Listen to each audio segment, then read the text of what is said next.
thì ý chí này nó rút trở về, chấp lấy những kinh nghiệm, kiến thức, học hỏi tội phước đã làm trong cuộc sống, làm cái ta, cái ngã. Còn cái linh hồn là cái kho chứa vẫn còn. Vậy thì còn có cái mạt na và a la gia, tức là nghiệp và linh hồn thôi, còn có hai cái. Thì hai cái này nó không có tướng, mà chỉ có cái hình thôi. Như cái hình dòng nước, như hình dòng nước chảy, thì chúng ta thấy như là cái dòng nước đó là a la gia của chúng ta, là linh hồn.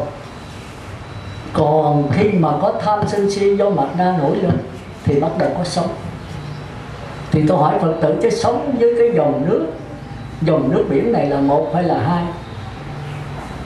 Thì chúng ta thấy nói một là sai mà hai là trật. Sống thì nó có hình, có tướng, mà nó phát hiện từ đâu? Nó nương vào dòng nước để phát hiện. Còn dòng nước thì nó không có tướng, nó chỉ có hình thôi. Thành ra khí lượng sống này thành trụ ngoại không, nó lên cao, nó chìm xuống, nó biến mất. Thì cái dòng nước đó nó vẫn còn, chứ còn nó chỉ là có cái hình trôi chảy mãi thôi. Thì nếu cái mạt na, cái tham sân si này vẫn còn, cái ý chí muốn sống vẫn còn, thì ý chí này sẽ nương vào cái dòng nước linh hồn, tạo cái lượng sống mới, tức là sắc thân mới. Đại khái như vậy. Thành ra chúng ta có vô lượng sắc thân, vô lượng sống. Nào sống trâu, bò, heo, chó, cỏ, cây, địa ngục, ngạ quỷ, súc sanh, người, trời. Nhưng mà có một cái linh hồn thôi. Chúng ta nên nhớ vậy. Chỉ có một cái linh hồn. Vậy thì linh hồn này đầu thai vào đâu? Thì theo đạo Phật đó thì lúc sống thì sao? Thì chết vậy. Lúc sống mà xác thân tôi là thân người ta, mà linh hồn tôi là linh hồn chó. Nghĩa là tôi giống như con chó, sống không có cha mẹ, không có gì, tôi bất hiếu. Đối với cha mẹ tôi bất hiếu, đối với em tôi bất nghĩa. Thì thân là thân người, mà tâm là tâm thú, tâm chó. Thì khi chết tôi tìm con chó cái cho được, tôi đầu thai vào đó. Còn khi sống mà tôi thân người, mà tâm tôi là tâm trời. Tôi rất có hiếu với cha mẹ, tôi rất thương anh chị em, tôi giúp đỡ mọi người đối xóm, tôi rất thương mọi người. Thì mặc dù là thân người, nhưng mà tâm không phải là người, mà tâm trời. Thì khi hết cái nghiệp người thì tâm trời sẽ kiếm thân trời mà đầu thai vào đó. Thì đạo Phật nó rất rõ ràng. Thành ra chỉ nhìn cuộc sống hiện tại là chúng ta biết tương lai, và nhìn cuộc sống hiện tại là chúng ta biết quá khứ. Tôi sống rất hiền, tôi giữ 5 giới, 8 giới, tôi ăn chay, tôi rất có hiếu với cha mẹ. Mà tại sao tôi bị quan trái vậy? Cha mẹ cái hiếu lòng tôi mãi. Thì sao? Thì cái tiền kiếp là tôi có bất hiếu, tôi có làm cái gì sai trái, bây giờ cái quả tôi phải trả. Nhưng mà trả không? Trả hay không là do ta, do tôi. Chúng ta thấy trong nhị thập tứ hiếu có nhiều người đối với con rất là bạc bẽo. Cũng như Ân Tử Khiêm, có bà mẹ sau khi mẹ chết rồi, cha lấy người mẹ kế mẫu, đối với nhau rất là tàn nhẫn. Hai đứa em mà của bà dì ghẻ thì kết áo mình thôi, một mình ông thì mặc cái áo mỏng, áo rất tơi tả tơi, mà mùa đông lạnh lẽo, bên Tàu rất lạnh. Tới chừng ông đẩy cái xe đi, ông ngã quỵ xuống đó, thì người cha theo sau đẩy, mà đầu dẫn đứa con. Nhưng mà sau rồi thấy nó ngã té xuống, chiếc áo nó mỏng lét mà té tua. Ông mới biết bà dì ghẻ tàn nhẫn, ông muốn đuổi đi. Thì ông quỳ xuống lại xin cha xét lại nguồn cơ. Mẹ còn chịu một thân đơn mà để đi lúng những cơ hàng cả ba. Ông thương em ghẻ cũng như là em ruột ông. Cha nghe nói cũng xa giọt tuổi, mẹ nghe rồi cũng đổi lòng xưa. Chúng ta thấy giờ phải chiến nghiệp chứ sao? Nếu ông chống lại mẹ ghẻ thì tan hết. Mẹ ghẻ sẽ trả thù, gia đình sẽ chia lìa tan đi. Ông phải nhận chịu tất cả sự đau khổ với thời gian, rồi cái nghiệp sẽ đến.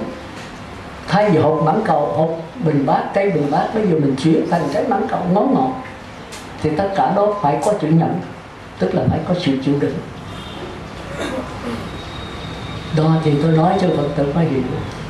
Thành ra cái thứ ba là chúng ta ở cảnh giới nào hiện tại thì chết chúng ta sanh gì thôi. Thì cái đó chúng ta khỏi cần lo ở tương lai, khỏi cần sợ quá khứ. Quá khứ đã gieo hột giống xấu rồi, sống hột mình bát, cây mình bát, thì bây giờ phải trái mình bát. Nhưng mà mình không có chấp nhận. Cõi trời là theo đạo Phật chấp nhận cõi trời. Nhưng mà như vậy cũng chưa phải là đạo Phật. Chúng ta phải chấm dứt vấn đề nhân quả. Vì nhân quả ác mình có thể chuyển nghiệp thành nhân quả thiện, thì đó là đạo trời thôi. Mà chuyển là phải nhẫn chịu ạ. Cũng như Mẫn Tử tôi kể hồi nãy, thì chúng ta chuyển được nghiệp thôi. Nhưng mà đi tới phi nghiệp thì khác ạ. Tức là thấy tất cả nhân quả. Con người chúng ta quán theo người trời đó, thì là do đất nước lửa gió, do tim can tỳ phế thận ráp lại.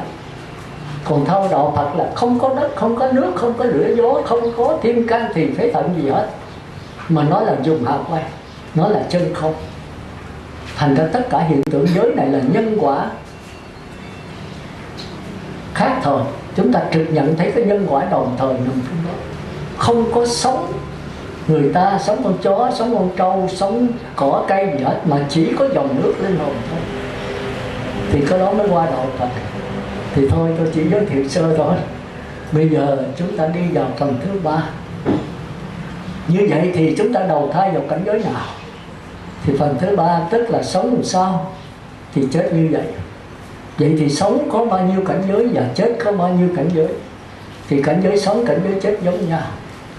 Thì theo đạo Phật đó, chúng ta về hiện tượng giới luân hồi sinh tử phàm phu đó có 8 cảnh giới. 1 là địa ngục, 2 là ngạ quỷ, 3 là súc sanh, 4 là A-tu la. Đây kêu là 4 đường ác: đau khổ, khổ sở, đen tối và đê tiện. Còn 4 đường thiện là cõi người, cõi trời trực giới, trời sắc giới, trời vô sắc. Đó là 8 cảnh giới mà ngay trong cuộc sống hiện tại.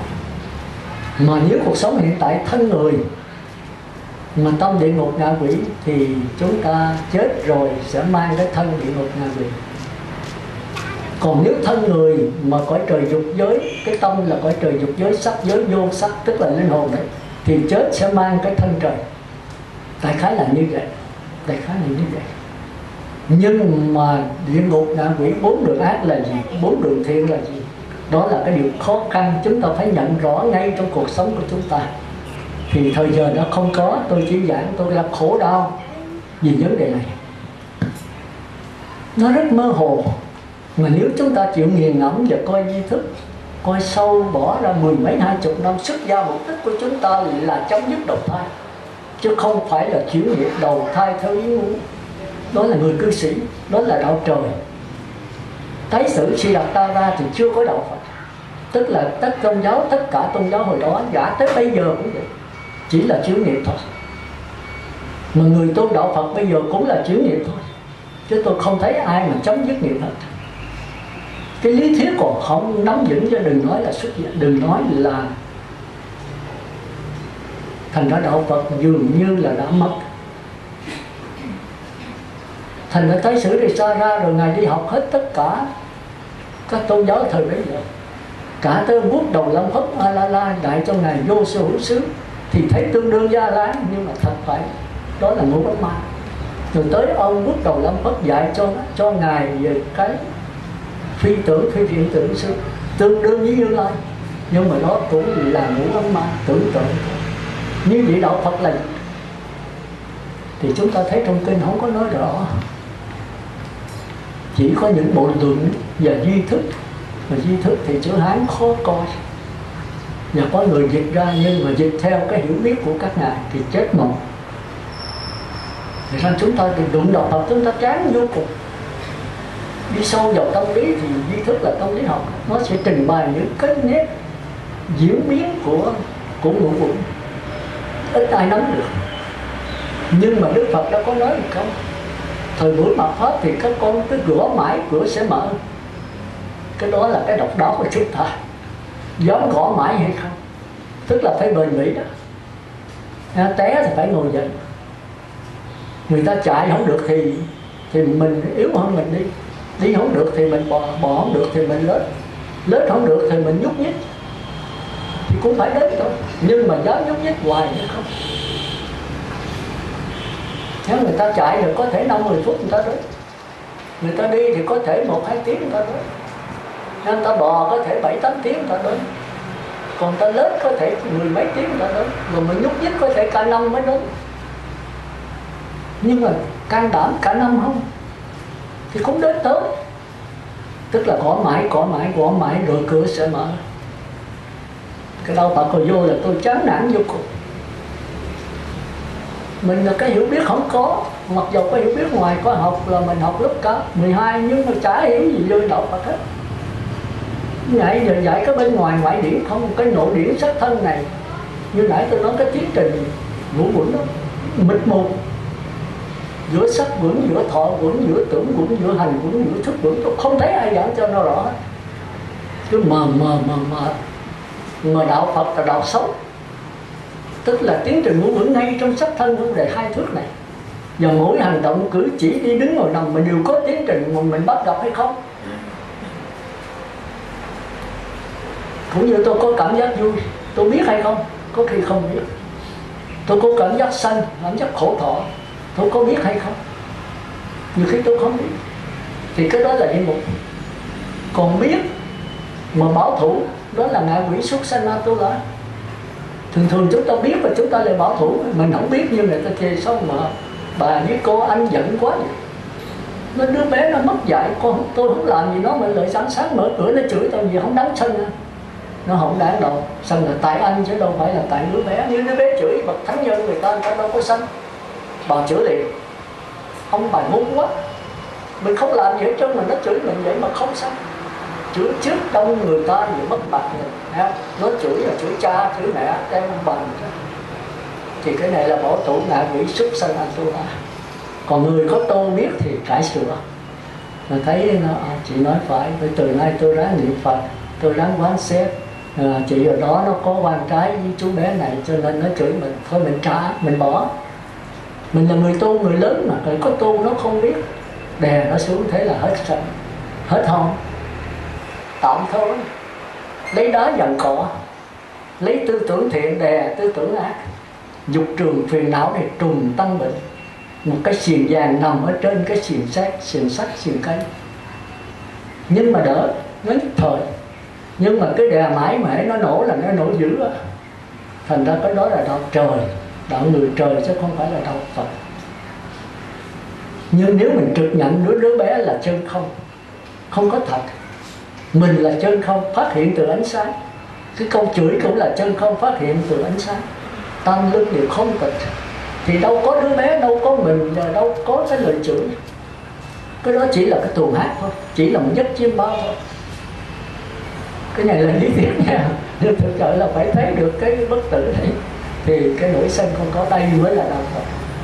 Thì chúng ta thấy tái sử thì ta đã tìm được cái này. Sau 49 ngày ngồi với cội Bồ Đề, sau khi chán nản tìm hết ở trong nước Ấn Độ, không có ai chỉ đạo Phật hết, chỉ đạo người trời thôi. Mà người trời hướng hết phước lên luân hồi. Là từ đó mới bắt đầu có tứ sanh luân quả, là trong kinh tiếng rống con sư tử. Tức là bây giờ Ngài bây giờ rống lên tiếng rống con sư tử, từ đâu Phật mới có từ đó. Nhưng bây giờ hầu như mất, bởi vì không ai hiểu.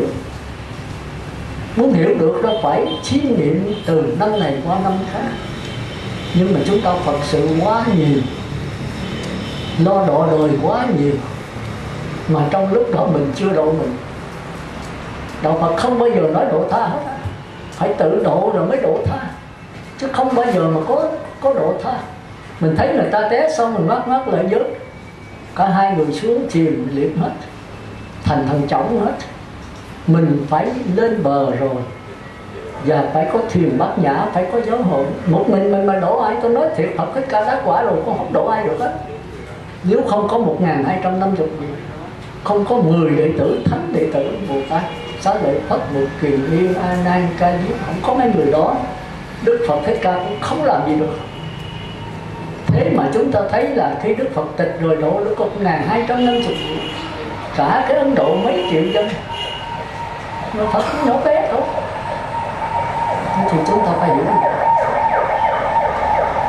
như vậy. Những cảnh giới tôi vừa nói thì tôi có thể tóm cho nó gọn, thời giờ thì giảng cho nó rành rẽ được khó, nhưng mà gọn mà chư Phật tử có thể nắm được.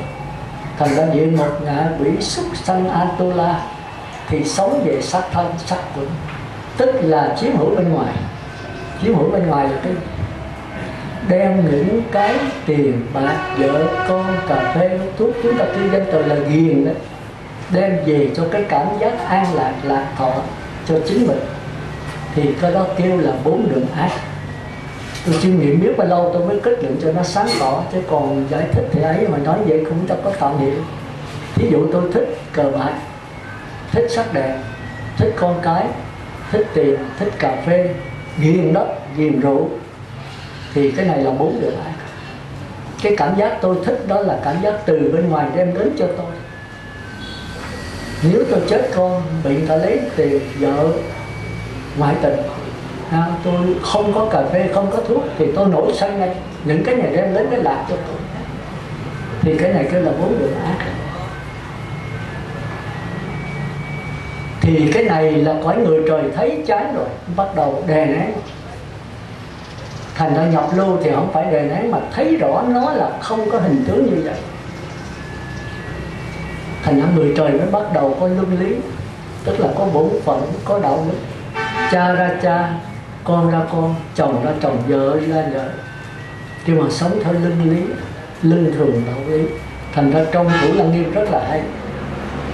Địa ngục đó là chưa có cái gì, chưa có tình, chưa có tưởng gì hết. Tới địa ngục Khổ Gián có 1 9 tình mà 1 tưởng. Tới ngạ quỷ đó thì 8 tình mà 2 tưởng. Tới súc sanh thì 7 tình mà 3 tưởng. Tới cõi người 5 tình 5 tưởng. Thì đây bắt đầu có luân lý, nghĩa là có lúc thì đê tiện, có lúc thì cao thượng. Người với trời dục giới. Thành là cõi người mới, nghĩa là cái sắc dục 1 vợ 1 chồng thôi, sống thủy chung như nhất, phải tiết dục. Người nam không vợ bé, người vợ, người nữ thì không có lan trả, nhưng mà vẫn còn có vợ chồng. Tiết dục là gia đình 1 2 đứa con. Còn cõi trời dục giới là chúng ta thấy là không có vấn đề giao cấu, chỉ mỉm cười, bắt tay, hôn hít, đó là có thai rồi. Trong kinh Thủ Lăng Nghiêm giải rất rành đến cái này. Mà có thai không phải ở bụng, không phải 9 tháng 10 ngày nữa, mà ở bắp dế, bật ở nách. Rồi tới ngày tháng đứa bé sinh ra rồi khỏi muốn món, khỏi gì hết. Đó là cõi trời. Rồi từ đây đó, cõi trời là 6 tưởng mà có 4 tình thôi. Tới sơ thiền ra bắt đầu dứt ở đâu. Ở đây sơ thiền, nhị thiền, tam thiền, tứ thiền là không có gia đình nữa. Hoàn toàn là trưởng phu. Tức là đây không có người nữ nữa, không có 5 căn nữ căn nữa. Tức là người nhập sơ thiền, nhị thiền, tam thiền, tứ thiền. Thì sơ thiền đó là phân nửa bên ngoài, phân nửa bên trong. Lúc thì còn muốn chiếm hữu bên ngoài, lúc kéo trở về. Niệm Phật Nam Mô Di Đà Phật đến từ 1 đến 10. Và mới tới 2 nó phóng, tức là trở về 4 đường ác, kéo trở về 4 đường thiện. Rồi nó lại phóng, kéo trở về. Mình đã trong kinh kêu là ly dục sanh hỷ lạc. Rồi tới nhị thiền mới ngon đấy. Ly dục sanh hỷ lạc là do diệt 5 triền cái, làm cho trí tuệ muội lược, làm cho tâm sao động, làm cho trí tuệ muội lược. Người ấy ly dục, ly các ác bất thiện pháp, chứng và trú thiền thứ nhất. Một trạng thái hỷ lạc do ly dục sanh, có tầm có tướng. Thì cái này phân nửa chiếm hữu bên ngoài, phân nửa chiếm hữu bên trong. 5 tình 5 tưởng, 7 tình 3 tưởng. Rồi tới nhị thiền là ngon này, diệt tầm và tứ, chứng và trú thiền thứ nhị. Một trạng thái hỷ lạc do định sanh, không tầm không tứ, nội tỉnh nhất tầm. Thì đây giờ niệm Phật là khỏi cần niệm. Trong A Lại Gia nó đầy tràn, nó tràn ra. Rồi tư tưởng mới tập trung tống ra trở vô. Rồi nó lại tràn ra, tư tưởng là tống vô. Không có cái gì xen vô được hết. Không cần niệm Phật đếm từ 1 tới 10. Không cần niệm Phật khỏi đếm, mà khỏi cần niệm Phật luôn. Thì chúng ta thấy rất hay. Nếu chúng ta chịu nghiền ngẫm hoài, gõ mãi, thì chúng ta cửa sẽ mở. Và chúng ta tập hành thiền vào đó, chúng ta sẽ thấy y chang như vậy. Thì giai đoạn này là hỷ lạc do định sanh. Rồi tới tam thiền còn ngon nữa, là chìm đắm trong trạng thái hỷ lạc. Cái này cũng khó hiểu đó, nhưng mà nếu mình coi kỹ đó, thì trạng thái thứ 3 là ly hỷ, Trạng thái thứ ba tâm thiền là xả lạc hỷ, xả hỷ trú, xả lạc trú xả, thân chánh niệm tỉnh giác, ly hỷ trú xả. Ly hỷ tức là rời xa cái mực, trú xả là ở cái tâm buông bỏ. Chánh niệm tỉnh giác là luôn luôn cái hỷ lạc nó liên tục. Nó thân cảm sự lạc thọ mà các bậc thánh gọi là xả niệm lạc trú, chứng về trú thiền thứ ba. Thì chúng ta thấy cái này cao lắm. Ở trong kinh nói là mình coi không hiểu, nhưng coi hoài mới thấy. Cái thứ nhì định sanh hỷ lạc đó, nhị thiền đó, là thân an mà tâm hỷ. Cái này là thân lạc tâm lạc. Thì tôi coi qua mấy cái bộ luận mới hiểu được, khó hiểu đó. Mà khi mình thực hành là thấy nó bảo vậy. Là cái thiền thứ ba này mất thân. Thí dụ trong kinh nói, trong cái bộ luận thí dụ rất hay. Khi chúng ta khát nước, đi tới một cái chỗ đó, chỗ cái quán đó, mới hỏi người chủ quán có đây có nước không? Tôi khát quá rồi, tôi đi trời nắng 7-8 cây số rồi, giờ đến đây khát quá. Và nói đây lúc ông tên còn uống măng mẳng nó khát thêm.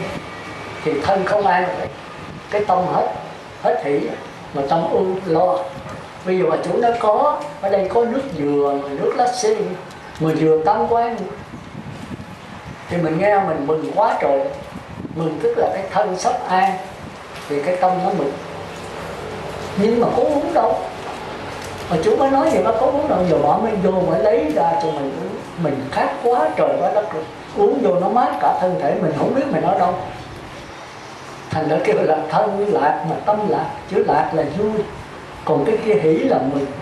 Mừng là biết cái thân mình nó yên rồi thì mình mừng vậy thôi. Còn bây giờ chìm đắm trong đó tới mất thân, uống vô là mát cả ruột ra, mình không biết cái thân mình ở đâu, chỉ còn một trạng thái lạc thọ lên. Thì ai ngồi thiền tới chọn đó này mất thân, thì mình hạ thủ công phu mình sẽ thấy phải rồi qua thực chứng. Rồi tới cái tứ thiền còn cao hơn nữa, thì thấy rằng nếu mà còn sắc thân, còn cảm thọ thì còn chấp, tức là còn dục. Mà cái dục này là dục của cõi sắc, còn ở kia là dục của cõi dục. Chúng ta coi chừng đấy. Thành ra tới tứ thiền mới chấm dứt cái dục. Rồi đó tôi coi bài tôi biết tại sao mà tứ thiền còn dục, đấy, tam thiền còn dục. Tới tứ thiền mới hết dục, tức là nơi đây có sắc thân, có cảm thọ, mà đè nén cho tới không dính mắt. Thì cái trạng thái này kêu là hiện tại lạc trú, mà trong kinh Đức Phật rất chấp nhận trạng thái này. Thành ra những người vô đây thì tưởng mình A-la-hán, tưởng mình Bất Lai, thật ra không phải. Trạng thái này là chúng ta đi qua A-la-hán rất là mau. Còn trạng thái của nhị thiền bắt quá là đi qua nhập lưu và nhất dẫn lai. Rồi tam thiền là đi qua Bất Lai. Mà tới tứ thiền này có thể đi vào A-la-hán rất dễ dàng. Thì tôi giảng sơ thôi ha. Thì chúng ta nên nhớ là người trời dục giới thì đè nén lấn xa được những cái chiếm hữu bên ngoài đê tiện, ghiền vợ, ghiền con, ghiền tiền bạc, ghiền cà phê, ghiền thuốc lá không còn nữa. Còn nhập lưu là thấy rõ tất cả cái đó là không có hình tướng như vậy. Thì các này điềm nhiên không dính mặt, còn cái kia do đè nén mà không dính mặt. Cho nên nhập lưu phải trở lại cõi người và cõi trời dục giới 7 lần là lý do như vậy. Một cái do đè nén, một cái hồn nhiên mà thấy rõ. Còn cõi nhị thiền, còn cõi thánh thứ gì nhất dẫn lai thì lại thấy rõ người và trời dục giới và một phần có sơ thiền. Thành ra sau khi chết rồi các ngài sanh về cõi nhị thiền và tam thiền. Còn nhị thiền và tam thiền do đè nén những cái chiếm hữu bên ngoài, còn chiếm hữu bên trong, tức là thích những cái lạc thọ. Thành ra thánh thứ nhì với sơ thiền, nhị thiền, tam thiền tương đương với nhau. Các ngài còn phải xây dựng con dục. Thành đó đó là thánh thứ nhì sanh về cõi dục một lần. Thì tôi tưởng dục tức là người trời dục giới, thật ra không phải. Dục đây là sơ thiền, nhị thiền và tam thiền. Mà cõi này sao đợi chứ là cõi dục. Dục mà dục của sắc giới, còn cái kia là dục của dục giới. Trong kinh nhiều cái phức tạp. Thành ra người ta sợ cái rừng kinh điển của Phật giáo. Nhưng mà gõ mãi chúng ta sẽ nghiền ngẫm, chúng ta sẽ hiểu. Nên tôi nói sơ rồi ha. Rồi tới thánh thứ ba là Bất Lai, thì mới dứt được cảm thọ của sơ thiền, nhị thiền, tam thiền và lọt vào tứ thiền. Tứ thiền là rạch rồng tư tưởng. Trong kinh nói tứ thiền là 10/10 tư tưởng, không còn cảm thọ, không còn sống về tình. Thành ra Đức Phật kêu là hiện tại lạc trú. Các ngài có cảm thọ, có sắc thân, nhưng mà không bao giờ dính mắc vào cảm thọ, dính mắc vào sắc thân. Thành ra tứ thiền nói là xả lạc, xả khổ. Diệt hỷ ưu đã cảm thọ trước, chứng và trú thiền thứ tư, không khổ không lạc, xả niệm thanh tịnh. Mới đọc mình không hiểu, nhưng mà nghiền ngẫm hoài là thủ công phu sẽ thấy. Đó, rồi bây giờ tới phần thứ tư là sau khi được cái đó rồi thì nếu chúng ta đi vào A-la-hán thì mau. Còn nếu đi vào tứ thiền đó mà nếu không ra được thì chúng ta lọt vào bên ngoại đạo. Ngoại đạo nó thấy rằng là bây giờ không dính mắc vào sắc thân, không dính mắc vào cảm thọ, nhưng vẫn còn sắc thân, vẫn còn cảm thọ. Như vậy mình tu tập làm sao cho đừng có sắc thân, đừng có cảm thọ nữa. Thì nếu vô đây được mà thấy được cái bất tử thì ra được, còn không thấy được thì chìm ở trong đó, thế là lạc vào ngoại đạo. Thành ra cái này nguy hiểm. Thành ra cái này dường như không phải của đạo Phật mà của đạo người trời thời Đức Phật. Thành ra cái tứ niệm xứ Đức Phật dường như không có đi về định, không có đi về tứ thiền. Thôi cái đó tôi chỉ giới thiệu sơ thôi, rồi tự bây giờ nghiền ngẫm thêm. Thì tới đây đó người tu ở tứ thiền mới nghĩ rằng còn sắc thân, còn cảm thọ, mặc dầu không dính mắc. Nhưng Đức Phật phải thích trạng thái này, bởi vì nó có chỉ có quán, có cảm thọ, có sắc thân mà quán không dính mắc vào nó. Còn ngoại đạo mới đi vào đó chìm đắm, bây giờ đi sâu vào định thôi, đi chỉ thôi mà không có quán. Đó là nghĩ rằng có một trạng thái cao hơn. Thì khi các ngài cái làn sóng lặng rồi, các ngài thấy được cái hư không. Hư không vô biên. Hư không tức là mạt na. Mạt na nó có hai trường hợp. Khi nó trở vô ai lại ra thì nó thành ra chuyển biến sát na. Khi nó sao động trở ra thì nó thành chuyển biến chu kỳ, tức là hư không. Cái này phải giảng cho kỹ ha, nhưng mà ở đây thời giờ không có, tôi chỉ nói sơ tôi nói lại là khi mà nó sao động thì bắt đầu có chu kỳ, tức là hư không. Khi nó đứng lặng thì nó thành a lại gia, tức là sát na. Hay là nói theo khoa học, khi nó đứng lặng nó thành ra năng lực, mà khi nó sao động nó thành ra điện tử âm dương. Điện tử âm dương nó cấu kết với nhau biến thành nước và tất cả vàng bạc lưu ly và bất cứ cái nào. Thành ra nguyên nhân của luân hồi sinh tử là từ cái mạt na, cái nghiệp này. Thành ra khi cái tư tưởng nó đi rất lặng lẽ rồi, nó chìm xuống rồi, nó thấy được hư không, tức là thấy được mạt na. Nhưng mà cái vốn của tư tưởng đó, cái thức thứ sáu vốn là sao động, cái cốt lõi nó là sao động. Thành ra sao động thì biến mất. Khi nó lặng, nó đè nén, tập trung kỹ mạnh lâu sâu, nó thấy được mạt na, nó mới tạo cái mạt na giả, nhưng không vô. Và khi nó đè nén kỹ, tập trung kỹ mạnh lâu sâu, nó thấy được a lại gia. A lại gia là cái dòng nước, tức là vô lượng vô biên thật đấy, đứng lặng mà vẫn chuyển biến. Thì nó thấy nó khoái, nó mới thiết là cái hư không vô biên vẫn còn giới hạn, chỉ có thức vô biên mới vô giới hạn. Nhưng mà nó sao động mất, nó mới tạo cái thức vô biên là ai lại ra thức giả để nó duyên vào đó. Tưởng nghe lần đầu chắc hơi khó hiểu ha, nhưng mà nghe tới đây luôn nhiều lần chắc có thể hiểu được. Rồi nó thấy ai lại ra thức mặc dầu là vô lượng vô biên, đứng lặng mà chuyển biến, nhưng mà vẫn còn chuyển biến thì chưa phải là chân. Thì nó tập trung kỹ mạnh lâu sâu, nó thấy được cái vô sự xứ, tức là diệt thọ tưởng định của A-la-hán. Thành ra tư tưởng chúng ta đọc lắm á, ngoại đạo lắm đó cũng dữ đấy. Nó thấy được cái diệt thọ tưởng định của A-la-hán. Thì cái lõi nó sao động biến mất, nó mới tạo cái diệt thọ tưởng định giả, tức là A-la-hán giả, để nó duyên vào đó. Kêu là vô sự xứ, tức là không có không gian, không có thời gian gì hết. Còn ai lại gia thức thì có thời gian nhưng mà không có không gian và thời gian quá dài. Còn hư không vô biên là có hư không, thân là hư không, tâm là hư không, hoàn cảnh là hư không. Thân, tâm và hoàn cảnh đều hư không hết. Còn cái này thân, tâm và hoàn cảnh đều là sát na hết, đều là dòng nước biển đứng lặng mà trôi chảy. Thành ra trong di thức nó ai lại gia thức không phải trơn mà cũng chẳng phải rộng. 19 trong Thủ Lăng Nghiêm Đức Phật đã chỉ A Nan về cái thấy cái nghe của A Lại Gia.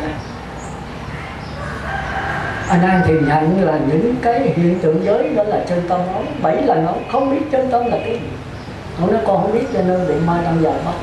Đức Phật mới chỉ chân tâm. Sau khi ông đưa, ông nói con mắt là chân tâm, cái cảm thọ là chân tâm, cái tư tưởng là chân tâm, cái nghiệp là chân tâm. Đức Phật bác hết. Cái chân tâm ở trong, chân tâm ở ngoài, chân tâm cũng ở trong mà không ở ngoài, chân tâm trên hư không, chân tâm ở dưới. Đức Phật bác hết 7 lần. Cuối cùng ông khóc. Đức Phật mới cho cái thí dụ về cái tiếng chuông. Khi đánh thì có tiếng nhỏ thì cái tiếng nó nhỏ chứ có nghe không nhỏ. Và khi đánh lớn cái tiếng lớn chứ nghe không lớn. Khi không đánh thì không có tiếng chứ cái nghe cũng vẫn còn. Thì cái nghe lúc nào cũng có, nó không thêm không bớt, không tăng không giảm. Thì trong kinh Bát Nhã nó bất tăng bất giảm, bất cấu bất tịnh. Thì A Nan nhận được cái chân tâm này. Từ đó tôi cũng không biết chân tâm là cái gì, tới coi cái nói nghe mình có nghiên cứu mình nhận được liền. Thành ra nếu mà niệm Phật mà mình tập trung vào tiếng niệm Phật đó thì chỉ nghe tiếng niệm Phật gạt hết tất cả.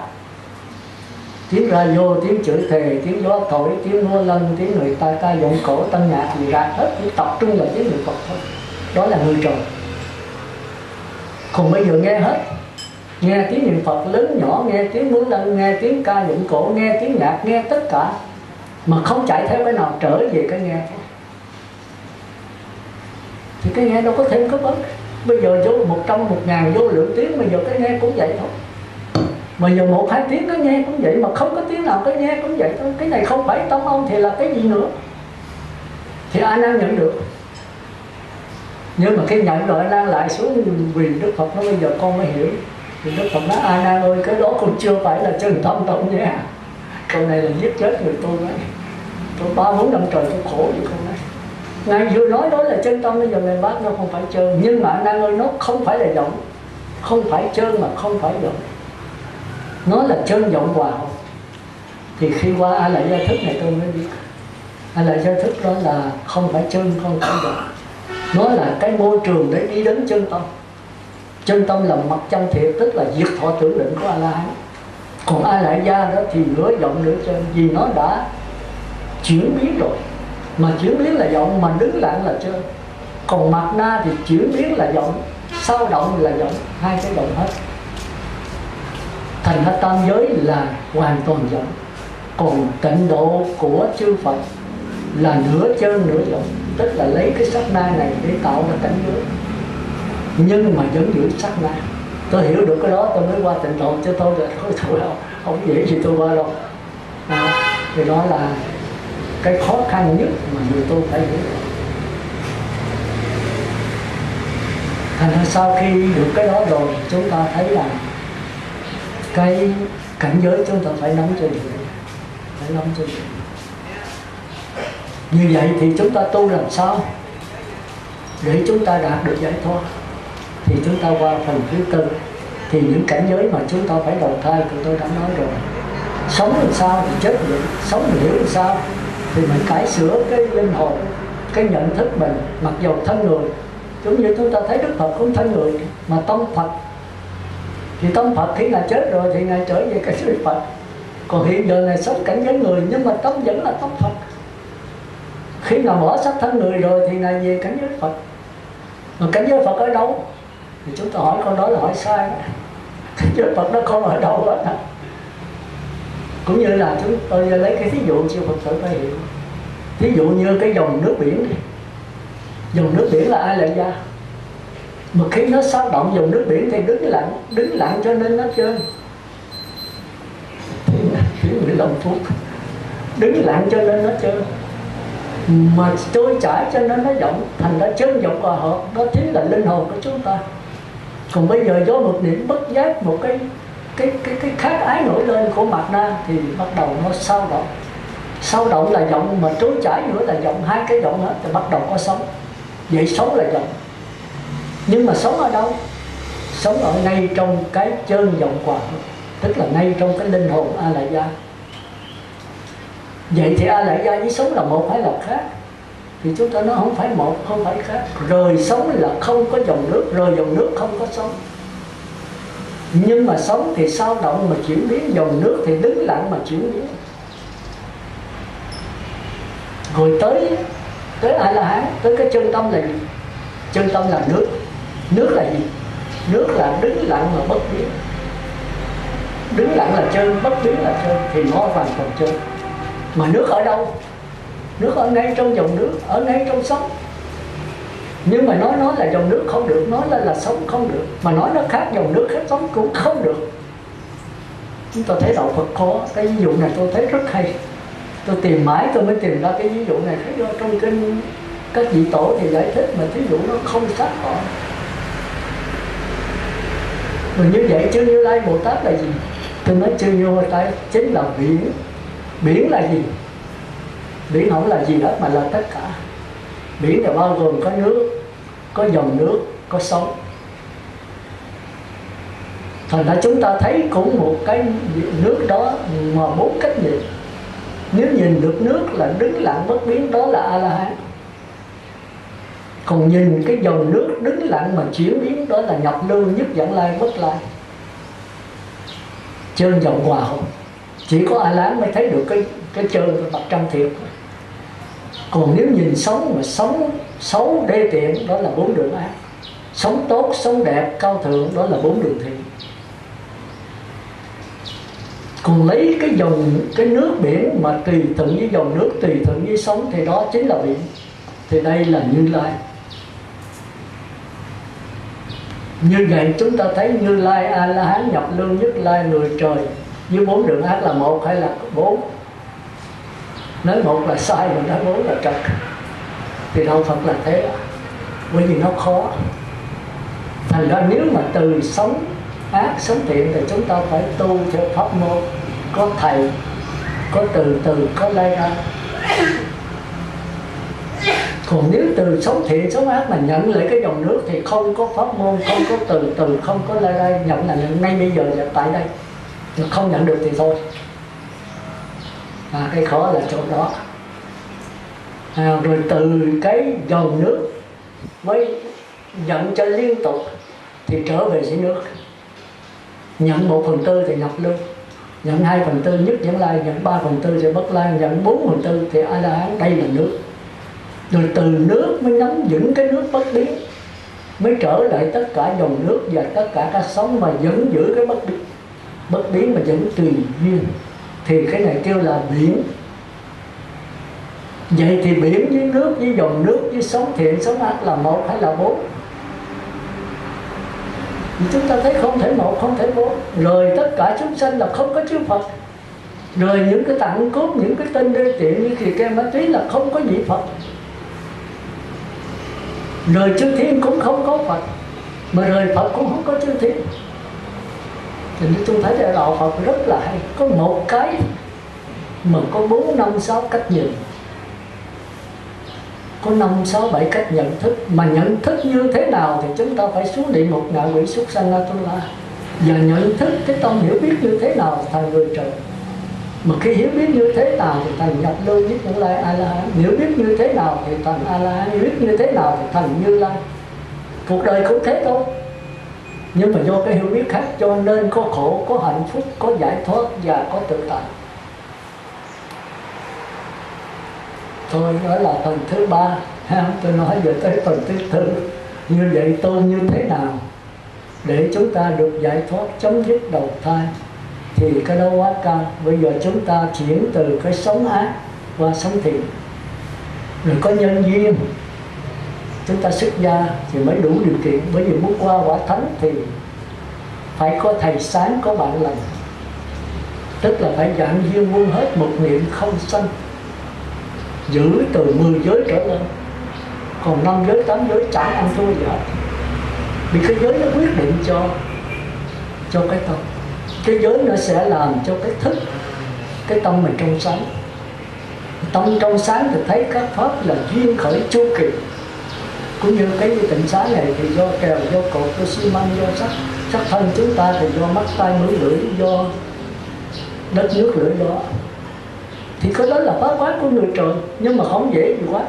Phải nhất tâm, tức là phải đi tới định nhị thiện, định sanh nghĩ lại. Mà quán rồi chúng ta thấy như vậy thì vô lý. Như vậy thì người thấy là nước, mà các nhà khoa học thấy H2O, các nhà điện tử thấy là 16 điện tử âm, 16 điện tử dương. Còn loài cá thì thấy, loài thủy tộc thì thấy là nhà ở, không khí. Còn các cõi trời thấy là đúng. Vậy cái nào đúng? Thực tế có nước là gì? Thì chúng ta mới qua đạo Phật. Thực tế là tất cả chỉ là cái dùng hào quang, không có hình thức gì hết. Nhưng mà làm sao tu tập qua cái đó? Đặt chữ làm sao là chúng ta chết. Chúng ta tìm một pháp môn nữa thì chúng ta lẫn quẩn trong dòng người trời. Nó là cái điều khó khăn nhất mà Kinh Thủ Lăng Nghiêm giải quyết được cái đó. Chúng ta nên nhớ. Rồi giờ qua phần thứ tư. Bây giờ tu tập để làm người trời thôi. Nhưng một cái may mắn ở cõi ta bà chúng ta là khi được người trời nhất niệm rồi, chúng ta chỉ cần thêm cái phát nguyện A Di Đà ơi tiếp dẫn con là chúng ta qua cõi Phật. Là chúng ta vĩnh viễn không còn xa đỏ, không có hết phước nữa, mà chúng ta đi thẳng đến quả Như Lai. Thì tôi xin tóm hết giờ rồi. Đúng là cái phần thứ ba, thứ tư này quan trọng đấy, nhưng mà theo giờ không có thì tôi chỉ nói tóm được thôi. Thì có 3 phần thôi. Một là giới, 2 là định, 3 là huệ. Thì tịnh độ cũng giới định tuệ đó, nhưng mà kêu danh từ khác cái khổ cho đó. Thì tịnh độ kêu giới là hành, định đó là tính, còn huệ là nguyện. Huệ là nguyện. Thành ra duy tuệ thị nghiệp thì tịnh độ là duy nguyện giảng sanh. Cái nguyện là quan trọng hơn hết. Cũng như tất cả tôn giáo khác lấy cái, tất cả các pháp môn khác lấy cái huệ là quan trọng hơn hết. Vậy thì hành tức là giới. Thì người tu tịnh độ ít nhất cũng phải giữ 5 giới cho kỹ. Vì 5 giới là cõi trời được giới. Thì chư Phật tử biết hết rồi. Thứ nhất không sát sanh, cái gì không trộm cắp, thứ 3 không tà dâm, thứ 4 không nói dối, thứ 5 không uống rượu. Mà đạo Phật Đại Thừa thì chữ ác mà ta điều ác không làm, mà phải làm các điều lành nữa. Thì không sát sanh phải phóng sanh, không trộm cắp phải quỷ đạo, phải bố thí, không tà dâm mà phải tiết dục, không nói dối mà phải nói lời chân thật, không ghiền các cách sai mà phải quán xét cuộc đời là vô thường, vô ngã, khổ đau. Đại khái tôi nói vậy thôi. Nếu giữ 5 giới cho kỹ thì chúng ta niệm Phật được 4 điều lợi. 1 là rành rõ, 2 là tương ưng, 3 là chí thiết, 4 là nhất tâm. Rành rõ là gì? Rành nó tức là niệm không thiếu chữ. Nam Mô A Di Đà Phật. Nếu 6 chữ thì niệm đủ 6, 4 thì niệm đủ 6, 4. Nam Mô A Phật, Nam Mô Đà Phật tức là thiếu chữ. Thiếu chữ là sao? Thiếu giữ giới. Thành là cái giới nó quan trọng, nó làm cho cái tâm mình xáo động. Không động là lý sáng mình ra đánh lộn chữ thề và ăn cắp của người ta. Bây giờ người ta đi thương đi gửi là mình niệm Phật không yên, nghĩ tới cái vụ đó hoài. Thành ra giữ giới kỹ thì nó được rằng. Còn rõ là tức là tiếng lớn tiếng nhỏ, tiếng trại tiếng mở. Nam Mô A Di Đà Phật. Như vậy là tiếng lớn tiếng nhỏ là tại sao? Tại thiếu giữ giới. Chúng ta thấy cái giữ giới rất quan trọng. Nó làm cho cái niệm Phật được rành rõ, được nhất niệm, được nhất tâm. Cái thứ hai là tương ưng. Tương ưng là sao? Hãy tâm niệm, cái thân niệm Phật, cái miệng niệm Phật, cái tâm phải nghĩ tới Phật. Nam Mô A Di Đà Phật 1, Nam Mô A Di Đà Phật. Nhưng nhớ tới con, không biết nhà tôi nói đi học về có cơm ăn không thì chết rồi. Rồi Nam Mô A Di Phật kéo trở lại, Nam Mô Phật 1, Nam Mô Phật 2, ngày mai có định sẽ đi tịnh xá nghe Pháp. Tập niệm nữa rồi, mặc dù không cái thiền cũng không được. Chỉ một cái là nhớ tới Phật A Di Đà, hoặc là 6 chữ A Di Đà, một cái nào cái, hoặc là cảnh giới cực lại. Thì chúng ta cái đó mới gọi là nhất niệm. Thành ra niệm Phật đến từ 1 tới 10 niệm Phật hỏi đến chưa gọi là nhất niệm, thì chết phải nhờ thêm ban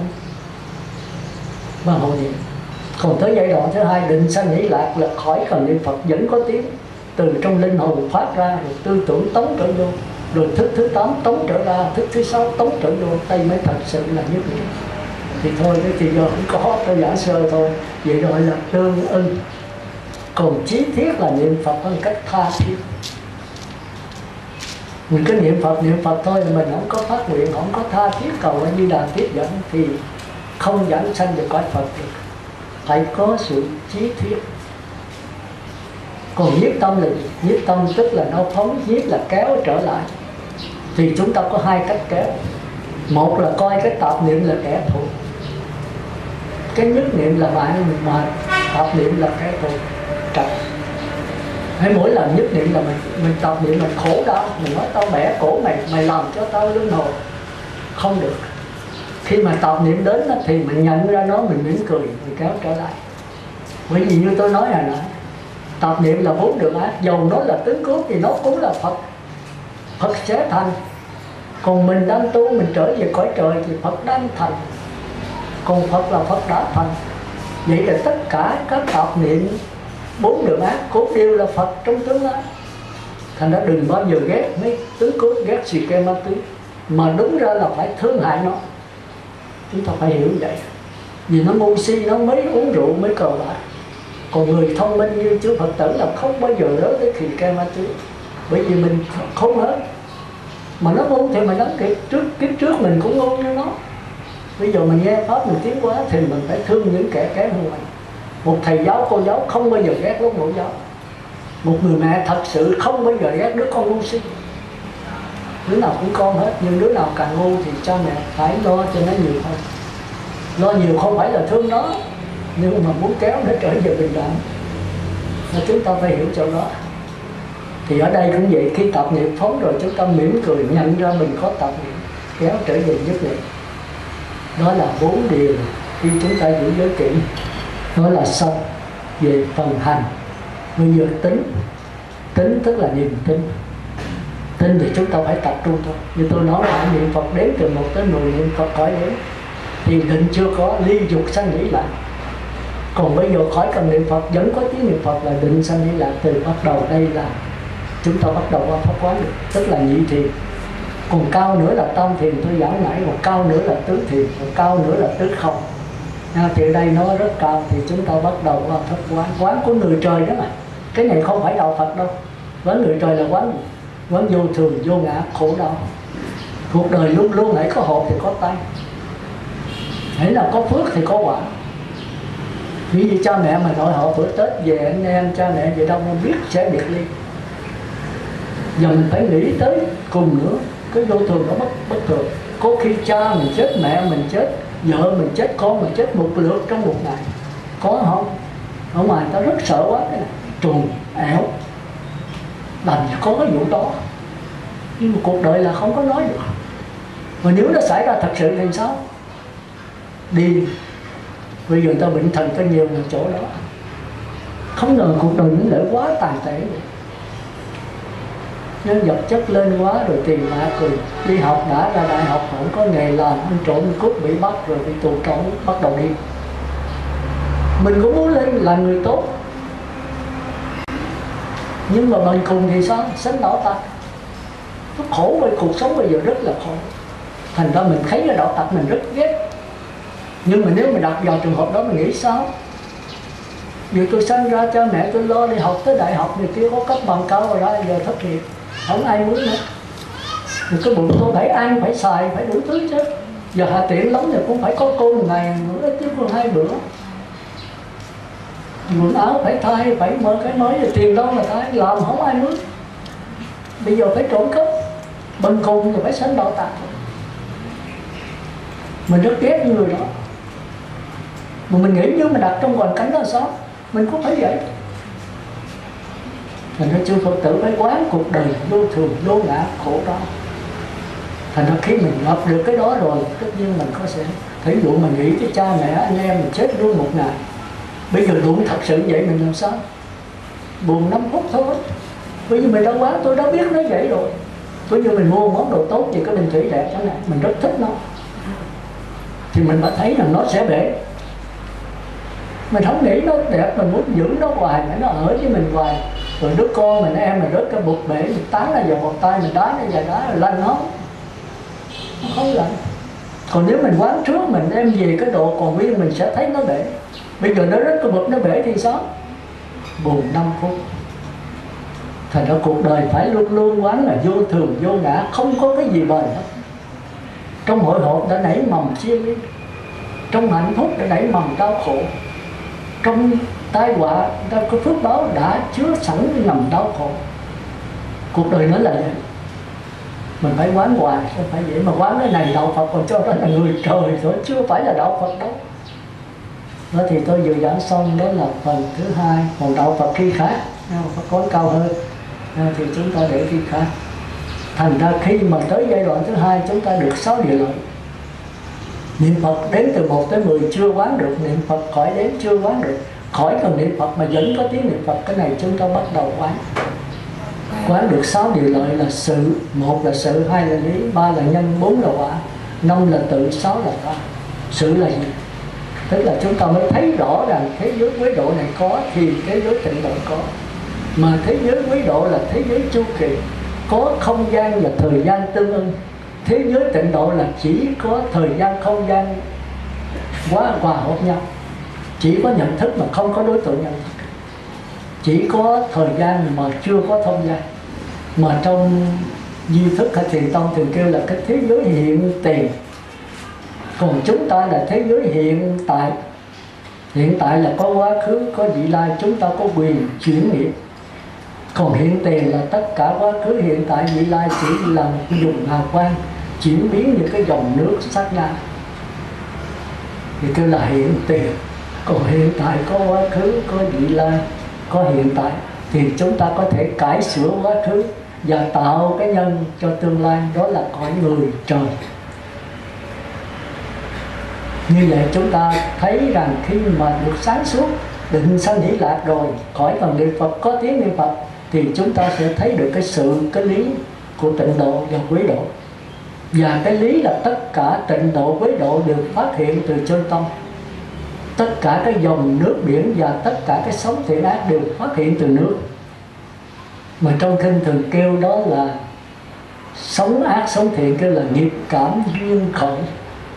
Còn cái dòng nước của nhập lưu nhất dẫn lai bất lai ba quả thánh này kêu là a lại gia duyên khởi, phát hiện từ a lại gia. Còn nước là cái chỗ nương của dòng nước thì kêu là chân như duyên khởi. Còn biển đó thì không nương vào đâu hết, tất cả đều phát hiện cùng lúc. Cái đó kêu là pháp giới duyên khởi của chư Như Lai. Thì Phật tử thấy là cái đạo Phật vậy đó. Bây giờ chúng ta chỉ đi cái thấp thôi, muốn đi xa phải bước từ gần. Như vậy vô quán như vậy là chúng ta phải tới vào người trời. Không? Tới cái định thứ hai là định sanh hỷ lạc, thì chúng ta sẽ thấy cái sự và cái lý của tịnh độ. Bây giờ chúng ta mới có niềm tin ở quế độ và tịnh độ. Nó không khác mà nó khác. Tịnh độ là dòng nước biển, còn quế độ là sóng biển. Thì sóng này phải nương vào dòng nước. Nhưng mà tịnh độ chưa phải là Như Lai, nhưng mà nó là cái môi giới để đi tới nước. Đây mới là giải thoát thật sự. Nước là cái thế giới diệt thọ tưởng định của A-la-hán. Thế là chúng ta hiểu được sự là lý. Còn nhân và quả thì do nhân nào thì quả đó. Nếu như tôi nói nãy do nhân hoặc hiểm ly hay là hân nguyện. Hiểm ly cái gì? Hiểm ly khỏi ta bà. Khỏi ta bà dơ giấy phải không? Thưa là không. Sống ác sống thiện đều là dơ hết hả? Thưa không. Sống ác sống thiện vẫn là sống ác sống thiện thôi. Mà cái dơ giấy chính là gì? Chính là cái tâm của mình.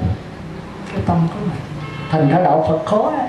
Đức Phật nói cái khổ đế này đưa ra 8 khổ, 3 khổ: sanh già bệnh chết thương yêu xa lìa thường ghét rồi đỡ ham muốn mới được khổ. Thì chúng ta nghĩ là khổ. Bể khổ mênh mang sống lọc trời, khách trần thèm quá chìm chơi. Chìm ai vượt gió ai xuôi gió, xem lại cùng trong bể khổ thôi. Lòng Đức Phật có nói 8 khổ, đúng có nói 3 khổ: khổ khổ hành khổ hoại khổ. Nhưng mà cái tập đấy nó quan trọng. Tập là gì? Tập là cái nguyên nhân của sự đau khổ, còn khổ đế là cái kết quả của sự đau khổ. Nguyên nhân của tập đế là gì? Chính là tâm, chính là tư tưởng, chính là thói quen. Tập là gì? Tập là thói quen. Chúng ta kêu một danh từ rõ ràng nhất là ghiền. Còn ghiền là còn luân hồi. Ghiền cái gì? Ghiền vợ, ghiền con, ghiền tiền, ghiền ba, ghiền thuốc lá, ghiền rượu chè. Bỏ cái ghiền đó, ghiền bên ngoài, ghiền bên trong. Ghiền cái gì? Ghiền sơ thiền, nhị thiền, tam thiền, tứ thiền. Ghiền những cái cảm giác hỷ lại. Cảm giác là do thiền định mà mình khó, không có ai chiếm được. Tôi ngồi tôi nhập sơ thiền, nhị thiền, tôi thử làm sao mà chiếm lấy của tôi được. Còn tôi có tiền bạc, có vợ, có con, có nhà cửa, người ta có thể chiếm lấy. Con tôi có thể phá hoại, vợ tôi có thể là lập gia đình khác. Bây giờ tôi bỏ cái đó, chán cái đó rồi, tôi kiếm hữu bên trong, tôi ngồi tôi nhập sơ thiền, ly dục sanh hỷ lạc, định sanh hỷ lạc, ly hỷ diệu lạc, thế ai làm sao chiếm được? Nhưng mà phải hoài, phải ra 1.000.000 tỷ năm rồi nó cũng phải mất, hoài khổ. Mà như vậy thì tôi bỏ cảm giác, bỏ sắc thân, tôi sống như tứ thiền tứ không, sống như cái tư tưởng mong lung, cái si mê vô minh. Thế là kẹt, thế là chúng đã lên kẹt. Thì cái tư tưởng này rồi nó cũng phải chịu hành khổ. Hành khổ khó giảng nha, bữa khác tôi chỉ giỏi sơ vậy thôi. Thì như vậy chúng ta thấy rằng cái hân nguyện và yểm ly là yểm ly gì? Yểm ly cái chiếm hữu bên ngoài, yểm ly cái chiếm hữu bên trong, yểm ly cả những cái chiếm hữu bên trong bên ngoài, sống bằng cái si mê mơ màng lân lân ở trên chính tự mây. Cái này khó bỏ. Nó có nhiều người nói trời ơi đạo Phật thì dứt cái trơn tức còn cái gì. Chiếm hữu bên ngoài thì nó đê tiện hèn hạ bỏ phải, còn chiếm hữu bên trong nó rất là cao thượng mà nếu tôi bỏ đi. Rồi bỏ xác thân, bỏ cảm thọ nên tôi sống bằng toàn mình, tôi tưởng tượng không vô biên thức, vô biên tôi thấy trời, thấy Phật, thấy Như Lai, thấy A La Hán, tôi chìm đắm trong đó mà cũng biểu tôi bỏ đi. Vậy tôi còn lại cái gì? Thì còn lại cái chân tâm. Khi mình bỏ sắc ác, bỏ sắc thiện thì còn lại cái gì? Bỏ luôn cái dòng nước này thì còn lại cái gì? Còn lại nước. Mà nước làm sao bỏ? Nó là muôn đời như vậy. Thành ra rất là khó hiểu đạo Phật. Thành ra chúng ta phải yểm ly. Yểm ly 4 đường ác. Yểm ly sơ thiền, nhị thiền, tam thiền, yểm ly tứ thiền, yểm ly nhập lưu, yểm ly nhất nhãn lai, yểm lâm bất lai luôn. Mà đại thừa còn yểm ly A La Hán luôn nữa. Phải làm Như Lai thôi. Còn tiểu thừa A La Hán là được rồi. Thì tôi cũng được cái cầu A La Hán là Như Lai thì quá cao, nhưng mà cũng phải đi tới Như Lai, phải A La Hán rồi đi đến Như Lai đâu còn ai nữa. Nếu nương vào Như Lai thì 1 A Tăng thì kiếp, không nương thì 3 A Tăng thì kiếp, chỉ có vậy thôi. Mà thành ra mình phải yểm ly, tức là nhàm chán cái tư tưởng mình, nhàm chán cái chiếm hữu mình. Hết chiếm hữu bên ngoài tới chiếm hữu bên trong, hết chiếm hữu bên ngoài bên trong nó chiếm hữu cái mê ly, cái lân lân. Hân nguyện là gì? Hân nguyện là mong cầu, hân là vui vẻ, nguyện là mong cầu về giáo hội của Phật A Di Đà, không còn bị cái gì gạt, không còn ngủ âm ma nữa. Chiếm hữu bên ngoài thì Như Lai ơi rầy mình, chiếm hữu bên trong Như Lai cũng dứt luôn. Mà không chiếm hữu không bên ngoài bên trong Như Lai cũng dứt luôn. Cuối cùng mình thấy được cái đạo quả mình thành Như Lai, thì còn cái gì mà hạnh phúc hơn nữa. Thành ra luôn luôn phải yểm ly tất cả mọi cái và hân nguyện sanh về xứ cực lạc của Phật A Di Đà. Thì cái này gọi là phát nguyện, không có cái nào trên hết. Vậy thì để kết luận bài giảng hôm nay thì tôi xin tóm lại là hôm nay tôi nói về vấn đề cầu an, cầu siêu, trai tăng và khai thị. Và phần thứ hai là tiến trình của năm vững cuộc sống của chúng ta. Cuối cùng chúng ta còn lại cái nghiệp và linh hồn thôi.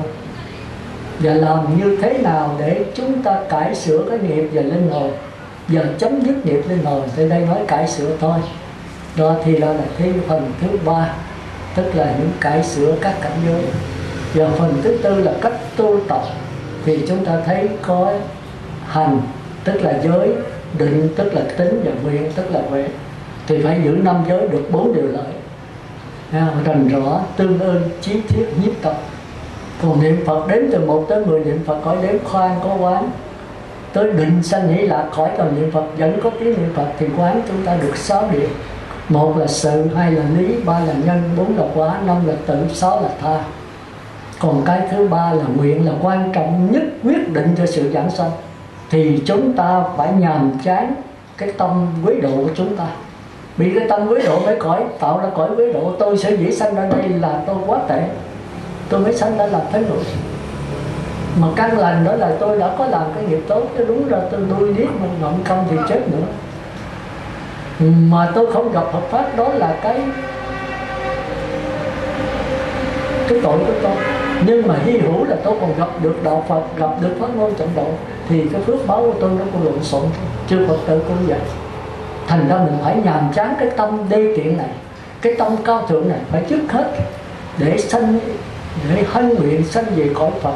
Vào đó chúng ta đi thẳng tới quả Như Lai, có tất Phật A Di Đà hỗ trợ cho chúng ta, tiếp dẫn chúng ta. Đó là tất cả ý nghĩa của buổi nói chuyện hôm nay. Vậy thì trước khi dứt lời một lần nữa, tôi cũng cầu siêu cho thất thứ 3 ở Bùi Thành Nhân, pháp danh là Minh Viên, mất ngày 22 tháng 11 2008 năm Mậu Tý, hưởng dương 21 tuổi. Thì bữa đó tôi có lời khai thị cho ông, thì tôi thấy có nhiều điều lành, thì chắc là ông giảng sanh thôi. Vậy thì nếu chưa giảng sanh thì hôm nay nghe bài pháp ông sản dân thì coi Phật. Còn đã giảng sanh rồi thì ông phải sanh cao hơn nữa. Ví dụ hạ phẩm hạ sanh thì lên hạ phẩm trung sanh và thượng sanh, và có thể dọt về trung phẩm. Thì nếu nghe bài pháp ông hiểu, ông tu. Và cũng như cầu siêu cho các phương dân dưới đây. Thì thôi, đó là nói riêng mà tôi đã đọc hồi nãy.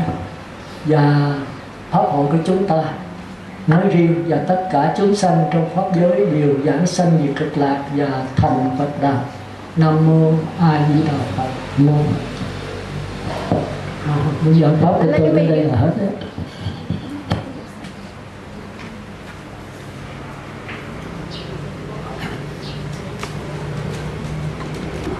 Trên chư tôn đức tăng ni từ bi chứng minh, và còn ban cho chúng con những dòng pháp vô cùng quý báu.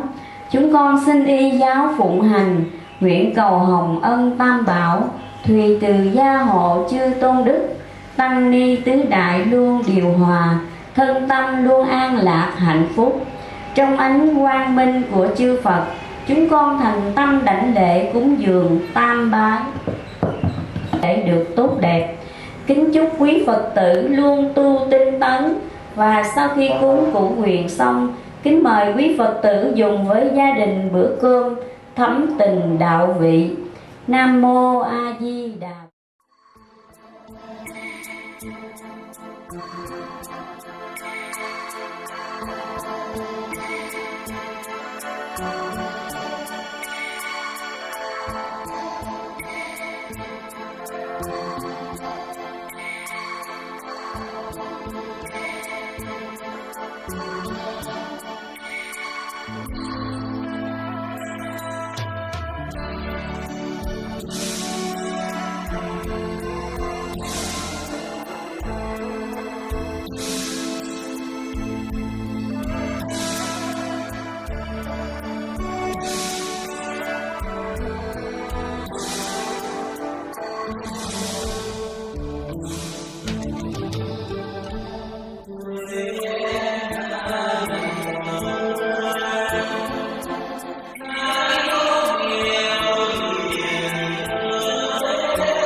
Hãy subscribe cho kênh Ghiền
Mì Gõ